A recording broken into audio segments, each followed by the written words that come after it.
Hi guys, நான் உங்களை ஒரு கதை சொல்லட்டுமா?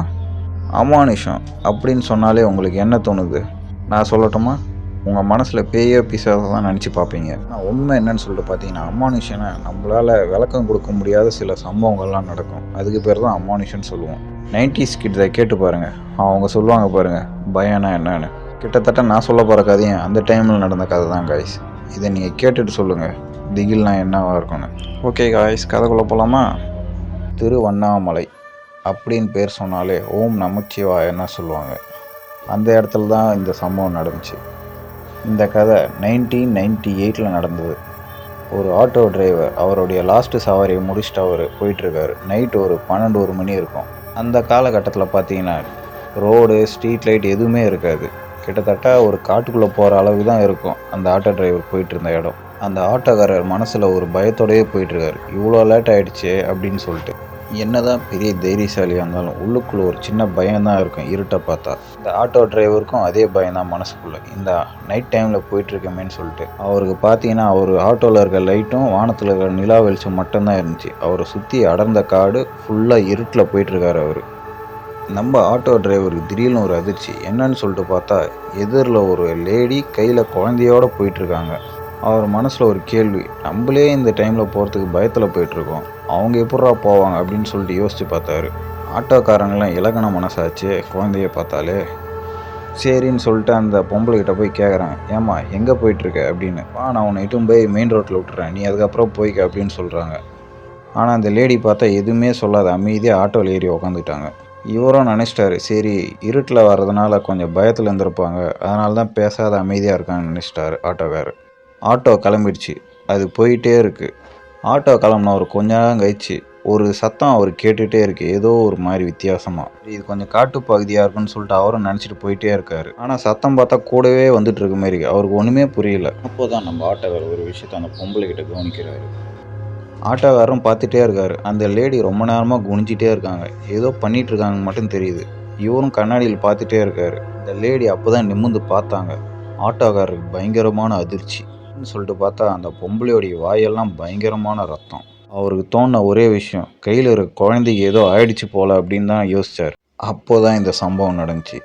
அந்த ஆட்டோக்காரர் அந்த பொம்பளையை பார்க்கறது, அந்த பொம்பளையும் பார்த்துட்டா. அந்த பொம்பளை ஒரு முறைச்சா பாருங்க, ரீல் அந்த பொம்பளையோடைய முகமே மாறிடுச்சு. வாயில் இருக்க பல்லெல்லாம் நீண்டுன்னு வெளியே வந்துச்சு. நம்ம ஆட்டோக்காரர் உயிரே இல்லை, அந்த அளவுக்கு பயம் எடுத்துச்சு அவருக்கு. இதை நான் ஏன் சொல்கிறேன்னா, அந்த பொம்பளை வாயெல்லாம் ரத்தமே அந்த குழந்தைய கடித்து தின்னுட்டுருக்கா.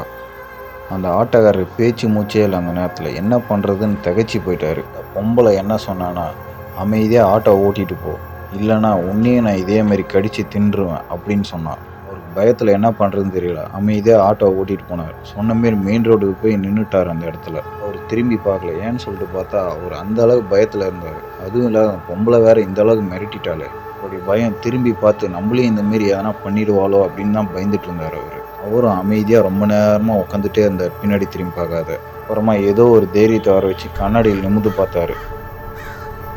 பின்னாடி யாருமே இல்லை, ஒரே அமைதி. நம்ம ஆட்டோக்காரருக்கு பயங்கர அதிர்ச்சி. ஆட்டோவில் இருந்த அடையாளமே இல்லை அந்த பொம்பளை. அந்த ரத்தம், அந்த குழந்தை எதுவுமே இல்லை. ஆட்டோவே காலியாக இருக்குது. அவர் டக்குன்னு ஆட்டோவை எடுத்துகிட்டு கிளம்பிட்டார் அவருடைய வீட்டுக்கு. அவருடைய ஒரே நினப்பு, இது உண்மையா பொய்யா அப்படின்னு தான் ஒரு பயத்திலே இருந்தார். அவருக்கு நைட்டெல்லாம் தூக்கமே வரல. அந்த நினப்பிலே இருந்தார். பயத்திலேயே அவர் சுற்றிட்டு இருந்தார். வீட்டை விட்டே வெளியே போகலை. இதே நினப்பில் பைத்தியமே பிடிக்கிற அளவுக்கு போயிட்டார். அவருடைய பெரிய பிரச்சனை என்னன்னு சொல்லிட்டு பார்த்தீங்கன்னா, நடந்தது உண்மையா பொய்யான்னு தெரியல. ஆனால் அவர் அந்த பயத்திலே மூழ்கிட்டார். வீட்டில் இருக்கவங்களுக்கும் ஒரு மாதிரி அதிர்ச்சி ஆகிடுச்சு. இவர் ஏன் அடுத்த வேலைக்கு எதுவுமே போகாத வீட்டிலே இருக்கார் அப்படின்னு சொல்லிட்டு. வீட்டில் இருக்கவங்களும் அமைதியாக இருந்தாங்க. சரி இப்போ இல்லைனாலும் அப்புறமா வேலைக்கு போவான், ஏதோ டயர்டில் இருக்கார் போல் அப்படின்னு நினச்சாங்க. ஆனால் அவர் பார்த்தா ஒரு நாள் ஆச்சு, 2 நாள் ஆச்சு, நாள் போயிட்டே இருந்தது. வீட்டில் இருக்கவங்களும் பயப்பட ஆரம்பிச்சிட்டாங்க, இவருக்கு ஏதோ ஆயிடுச்சு போல் அப்படின்னு. நாட்கள் போயிட்டே இருந்தது. அவருடைய உடல்நிலை மோசமாயிட்டே போயிட்டே இருந்தது. வீட்டில் இருக்கிறவங்களும் யோசித்து பார்த்தாங்க, இவருக்கு உடம்பால் எதனா பிரச்சனை இருக்குன்னு சொல்லிட்டு ஹாஸ்பிட்டலுக்கு கூட்டின்னு போகிறாங்க. டாக்டரை செக் பண்ணி பார்க்குறாரு. ஆனால் அவர் உடம்புல எந்த பிரச்சனையும் இல்லைன்றது புரிஞ்சுக்கிட்டாரு. இவர் நல்லா ரெஸ்ட் எடுத்தாருன்னா சரியாயிடுவாங்கன்னு சொல்லிட்டு டாக்டர் அவர் வீட்டுக்கு அனுப்பி வச்சிட்டாரு. ஆட்டோக்காரங்க வீட்டுக்கு வந்தார். ஆனால் அவர் பார்த்தா முன்னே இருந்த மாரி அதே நிலைமையில் தான் இருந்தார். வீட்டில் இருக்கிறவங்களும் யோசித்து பார்த்தாங்க, ஒரு வேளை இவர் எதனா பார்த்து பயந்துருப்பாருன்னு சொல்லிட்டு இவரை கோயிலுக்கிட்டுன்னு போகிறாங்க. அவங்களுக்கு தெரிஞ்ச சாமியாரை வச்சு மந்திரிச்சு விட்டார். வீட்டில் இருக்கவங்களும் ஒரு அளவுக்கு தான் பொறுமையாக இருந்தாங்க. ஆனால் அவங்களும் இப்போ பொறுமை இழந்துட்டாங்க. அந்த ஆட்டோக்காரை பிடிச்சி நல்லா உலுக்கி கேட்டாங்க, நீ உண்மையை சொல்லி தான் ஆகணும், உன்னுடைய பிரச்சனை என்ன அப்படின்னு கேட்டாங்க. ஆனால் அவர் எதுவுமே சொல்லலை. ஆனால் வீட்டில் இருக்கவங்களும் விடாத கேட்டாங்க. அப்போ தான் அவர் உண்மையை சொல்ல ஆரம்பித்தார். சவாரிக்கு போனது, லேட் நைட்டு ஒரு பொம்பளை குழந்தையோட நடந்து வந்தது, அந்த பொம்பளை பேயா இல்லை ரத்த காட்டேரியான்ற குழப்பம், அந்த பொம்பளையோட பயமுத்திட்டு போனது எல்லாத்தையும் சொன்னார். கடைசியாக தான் இன்னொரு உண்மையை சொன்னார். நடந்த விஷயத்தை நீ வெளியே சொன்னீன்னா நீ கடைசியில் ரத்தம் கக்கி தான் சாவான்னு ஒரு சாபத்தை கொடுத்துட்டு போச்சு. இது சாபமா இல்லையான்னு அவருக்கு ஒரு குழப்பத்திலே இருந்தார். இந்த பயம்தான் அவர் உலுக்கிட்டே இருந்தது. இந்த எல்லா உண்மையும் தெரிஞ்சுக்கிட்ட வீட்டில் இருக்கவங்க அவங்களே பயங்கர ஷாக் ஆகிட்டாங்க. ஆனாலும் அவங்க அதை பெருசாக எடுத்துக்காத அவருக்கு தைரியம் சொல்லி ஆறுதல் சொன்னாங்க. ஆனால் அவர் அதெல்லாம் காதில் வாங்கவே இல்லை. இதுக்கே நீ சரியாக தூங்க மாட்டேன்ற, சாப்பிட மாட்டேன்ற, நம்மளுக்கு அடுத்து நடக்க வேண்டிய வேலையை பார்க்கணும், போய் தூங்கு அப்படின்னு சொல்கிறாங்க. ஆனால் அவர் அப்போ தான் இன்னொன்று சொல்கிறாரு. தூங்கலான்னு கண்ணை முன்னாலே அந்த பொம்பளையை அவர் திரும்பவும் பார்க்குறாராம். அந்த பொம்பளை அவரை நிம்மதியாகவே இருக்க விட மாட்டேன்றார். வீட்டில் இருக்கவங்களுக்கு அப்போ தான் இவருடைய கஷ்டம் என்னன்னு புரியுது. ஆனால் இவருடைய உடல்நிலை ரொம்ப மோசமாயிட்டே போகுது. டாக்டர் சொன்ன மாரி இவர் நல்லா தூங்கி எழுந்தா தான் நல்லா சரியாவாருன்னு சொல்லிட்டு தூங்குறதுக்காக சில மருந்துகளை அவங்க கொடுக்குறாங்க. டாக்டர்கிட்ட கேட்டு வந்து அவர் தூங்கும் போதே ரொம்ப பயந்துட்டு இருந்தார் அந்த மாத்திரையை போட்டு. அவர் தூங்குறதுக்கு முன்னாடி சொன்ன ஒரே விஷயம், அந்த பொம்பளை இன்னும் அங்கே தான் இருக்கா, என்னை தூங்க விடாதீங்க, என் கூட யாருன்னா இருங்க அப்படின்னு அவர் புலம்பிகிட்டே இருந்தார் தூங்குறதுக்கு முன்னாடி. தூங்கி எழுந்தா அவருடைய பயம் எல்லாம் சரியாயிடும்னு நினச்சிட்டு குடும்பத்தார் எல்லாம் அவரை தனியாக விட்டுட்டு போனாங்க, அவர் நிம்மதியாக தூங்கட்டோன்னு. காலையில் சூரியன் விடிஞ்சதுக்கப்புறம் வீட்டில் இருக்க எல்லாரும் அவரை போய் பார்த்தாங்க. அவர் எந்த அசையும் இல்லாத நிம்மதியாக தூங்கிட்டு இருக்காங்க அப்படின்னு அவங்க எல்லாம் நினச்சாங்க. அப்போ தான் அவங்களுக்கெல்லாம் ஒரு அதிர்ச்சி காத்துட்டு இருந்தது. கிட்ட போய் பார்த்ததுக்கப்புறம் தான் தெரிஞ்சிச்சு, அவருடைய பயம் பளிச்சிடுச்சு. அவர் எதை பார்த்து பயந்தாரோ அது நடந்துடுச்சு. சொன்ன மாதிரியே அவர் ரத்தம் கக்கி அவர் உயிர் போயிடுச்சு.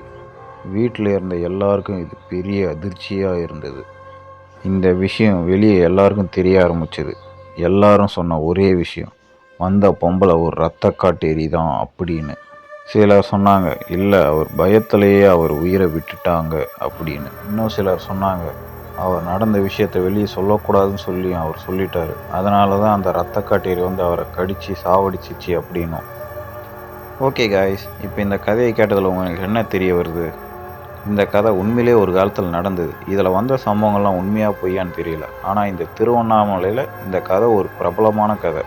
இந்த கதையோடைய ஆழத்தை நீங்கள் பார்த்தீங்கன்னா, ஒரு மனுஷன் உயிரை விட்டது இல்லை காய்ஸ், ஒரு மனுஷன் பயத்திலே உயிரை விட்டுருக்கான். இந்தமாரி எக்கச்சக்கமான கதைகள்லாம் ஒரு ஒரு ஊர்லேயும் ஒரு ஒரு விதத்தில் பேசிகிட்டு இருக்காங்க. நம்ம ஒரு ஒரு கதையை பார்ப்போம். ஓகே காய்ஸ், நம்ம அடுத்த கதையில் பார்ப்போம்.